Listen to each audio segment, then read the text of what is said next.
if you have somebody out there who's deciding to either run for political office or they are going to be up for re-election and they continue to ignore that's a fact, then they're hopefully are the ones who are going to be held responsible, not the entire party.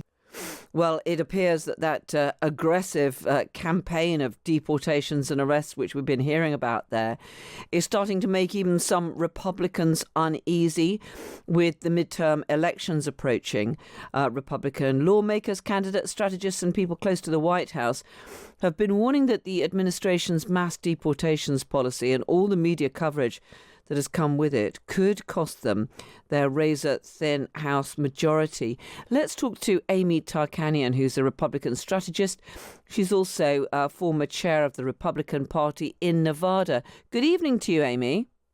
Good evening.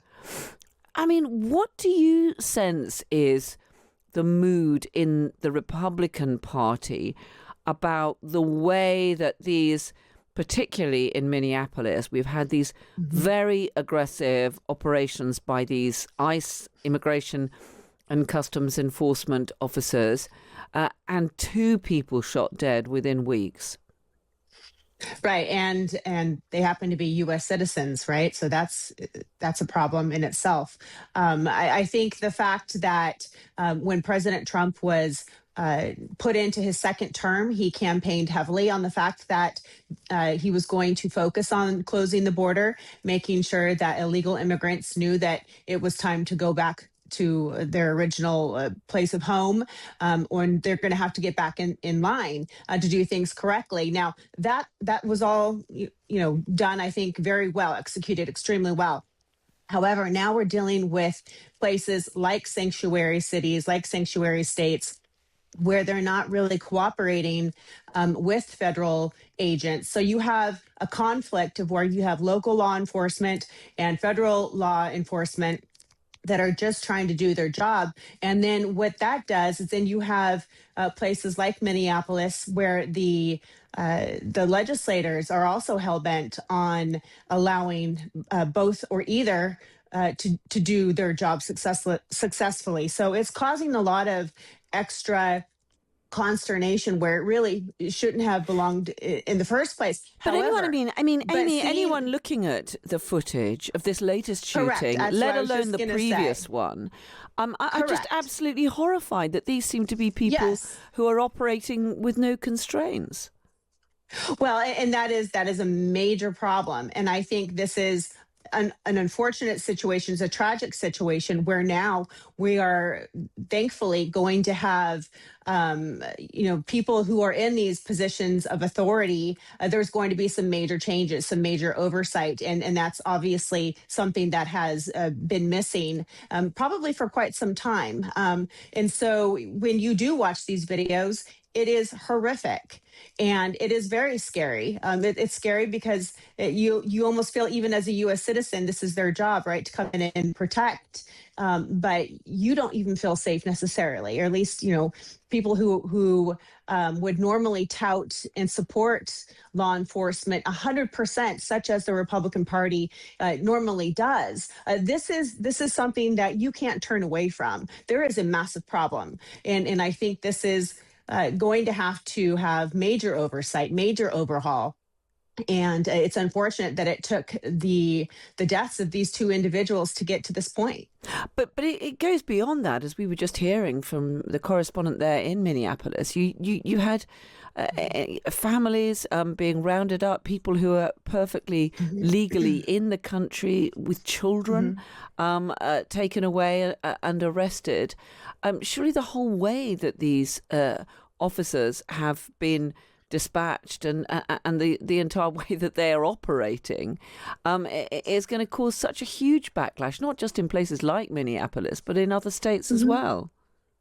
Oh, absolutely. But I think we also need to take a step back and be very careful and cautious, too, about the information that we are putting out. Everyone is very quick to be the judge and jury of situations when we don't have the full and complete, background information on every a distinct situation. For example, there was a picture that went viral the other day of a 5-year-old boy who was supposedly left stranded and his parents had been deported. Well, you later find out, yes, first of all, you feel awful for this child. This is going to be traumatic. But mom and dad didn't want to take him back.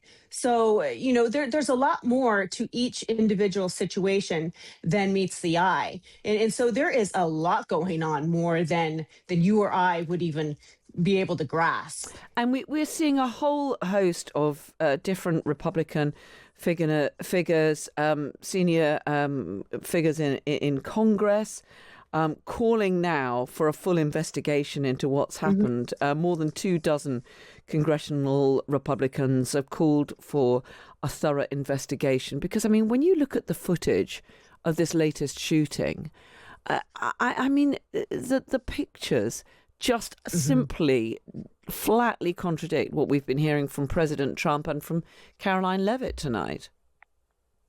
Well, the good thing is we have footage. I mean, it's pretty clear as day. So when they do this investigation, I think you're going to have some individuals that have a lot to answer for. We also have learned, it's been reported that 2 of those cops, of the ICE agents, actually did have cameras on them. So that footage will be interesting if they release it as well to the public to see.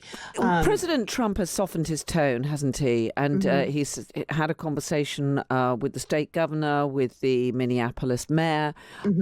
He's sending his border czar there. Do you think that's because he's worried about how damaging it could be for his prospects in those midterms? Absolutely, because you have people who are being very reckless that are working underneath him that represent those areas, such as the DHS Secretary Kristi Noem, who's throwing out terminology like domestic terrorists without even having all of the information yet handed to her. Nobody yet has all of that information. There has not been a full investigation yet. So she's being extremely reckless. And so I think that's another reason why we're seeing somebody like Tom Homan, who has worked for both Democrat and Republican administrations for decades, who's now being brought in. And here's another interesting point. He's not just being brought in to oversee the situation. He's now being asked to report specifically and straight directly back to President Trump. So he's not going through a chain of command. I think the president now sees this was a major, major misstep. And we've had some of those big MAGA media commentators, even Fox News, being very critical on all of this. Do you think that this could damage the Republicans' prospects at those midterm elections, where it already looks like they could lose control, certainly of one of the houses in Congress? I don't want to say overall that it would, because unfortunately we do live in a 30-second world. We do live in Twitter sphere. People have short memories. However, and there's so much going on daily out here, it's overwhelming. But I do think that if you do have individuals who are going to be hell-bent on ignoring what is out there clear as day, you can see exactly when the agent removes the legal gun that Alex had on him, from the time that they continued to pummel the woman that he was trying to save and continue to kick and punch Alex as well while he's trying to help the woman. And then they proceed to shoot him. It is clear as day. If you have somebody out there who's deciding to either run for political office or they are going to be up for re-election and they continue to ignore that's a fact, then they're hopefully are the ones who are going to be held responsible, not the entire party.